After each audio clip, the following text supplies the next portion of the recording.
Oiê, eu sou a Prof. Luísa e estou indo direto ao ponto para explicar um pouquinho melhor sobre o que é a habilidade de leitura.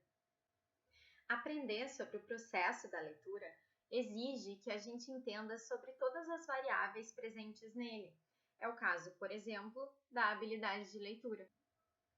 A habilidade leitora nada mais é do que como fazer uma boa leitura de um texto, independentemente do tipo e do assunto que constitui esse texto. Por isso, existem 3 estratégias que garantem como a habilidade de leitura vai ser exercitada e realizada, o que, consequentemente, torna esses fatores importantes. A conclusão, a hipótese e a comparação são essas 3 estratégias. A conclusão ela é o resultado de todas as informações processadas pelo leitor, ou seja, aquilo que ele entendeu sobre o texto lido. Isso pode estar na superfície textual ou pode depender de outras 2 características.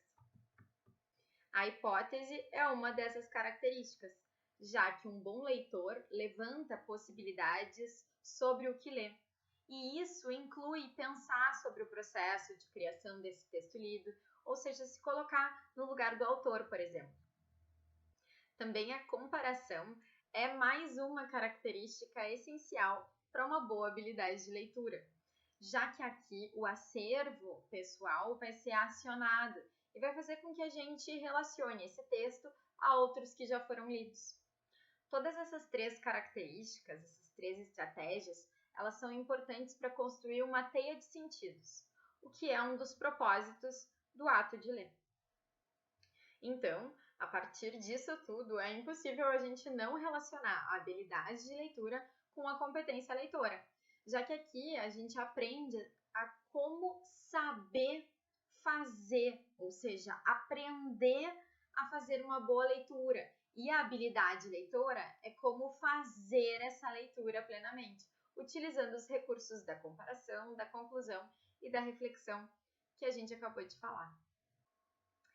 Para exercitar um pouquinho o que a gente acabou de entender, aqui a gente tem um exemplo de uma HQ, que caso ela não seja bem interpretada, ela pode não chegar ao resultado esperado pelo autor, uma vez que essa significação toda depende do tipo de leitor que a gente vai ter.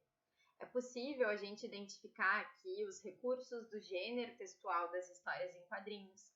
É possível a gente comparar a construção de sentido desse texto com o poema do Gonçalves Dias.